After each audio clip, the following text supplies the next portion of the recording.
Hello YouTube world, my name is Nicholas Montes and you're watching my YouTube channel, The Teenage Movie Critic, and welcome back to my YouTube channel, everybody.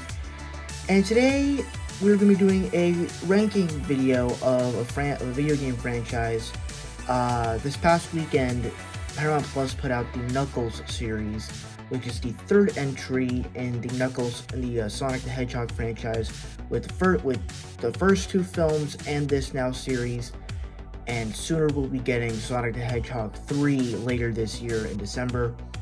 But I wanted to go ahead and rank the Sonic the Hedgehog franchise, since I don't really plan on talking about the Knuckles series or ranking the episodes. I might as well just talk about this show and rank the franchise as a whole. So let's go in and get started ranking the franchise.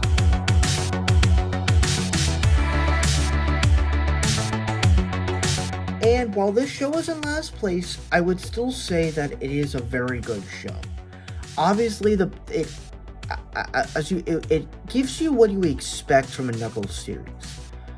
The things that you liked about Knuckles and Sonic the Hedgehog 2, it gives you more of that. Idris Elba still works as this character, the voice performance is still there, and his lines of dialogue is still amazing, and his interactions with this other guy and this family is kind of cool.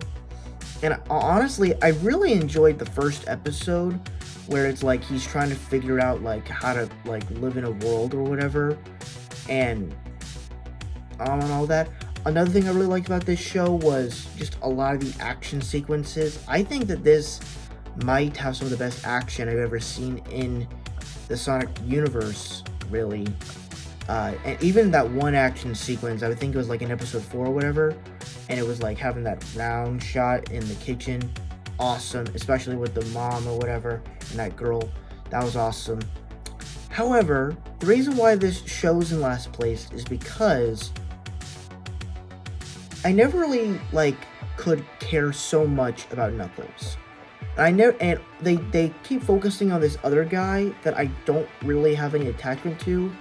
And it's like, I'm tired of having the human characters as a main story. Granted, the characters in the Sonic movies, James Marsden or whatever, I like those characters.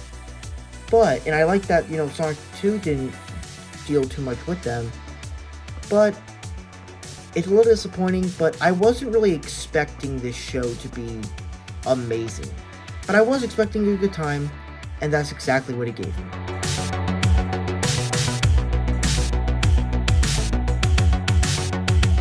And this movie, I think, is a much stepper up from Knuckles. For me, this film is just a ton of fun. It introduced us to the world of Sonic in just such a brilliant way. This guy that plays Sonic, I don't even know what I forgot what his name is, but he is so likable. I remember he was in the Flora and Ulysses movie, that movie on Disney Plus. That was fun. And he comes in this movie, and it is just hilarious and fun. He does such a good job as Sonic, and his interactions with James Marsden in here was also really good. I love a lot of the action sequences and a lot of specific sequences throughout the movie. I like that it's some type of road trip movie.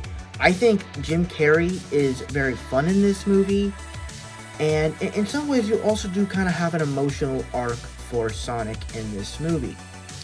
However, the big thing that kind of lacks this movie is the movie sets it up as like a road trip movie, as we're trying to get to this specific place, that way Sonic can leave Earth. But Sonic is meant to run really fast, yet he's driving a car. That doesn't really make sense. Because if you think about it, this movie can be done in like 8 minutes or so.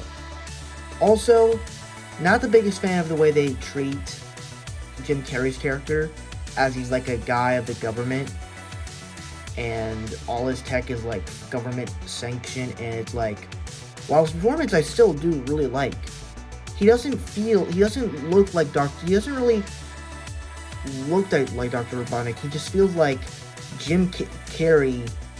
He just feels like normal Jim Carrey, an older version, being the villain of our Sonic movie. And granted, I still like the performance, but I don't like the way they did his character in this, at least in this film.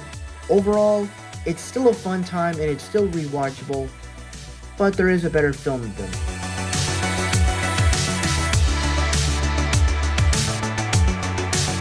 And for me, everything the first Sonic the Hedgehog does, this movie does quite better. I think if you were tired of the humans in the first movie, you don't really get much of them. They're present, but not much of them is really focused in this movie. If you want more of the world of Sonic, but you're still kind of on Earth, you get more of that in this film. I think Jim Carrey in this film, he feels more like Dr. Robotnik. He's not a member of the government. He gets the suit. He's bald. He may not be fat, but we did hear that that's probably what he's going to be like in the third film. You also get an introduction to a bunch of new characters like Tails and Knuckles, played by the great Idris Elba. You also get some fun sequences as well as some fun action sequences, especially like snowy mountains and big robots. And you have a great story with Sonic himself and becoming a hero and learning to care for others.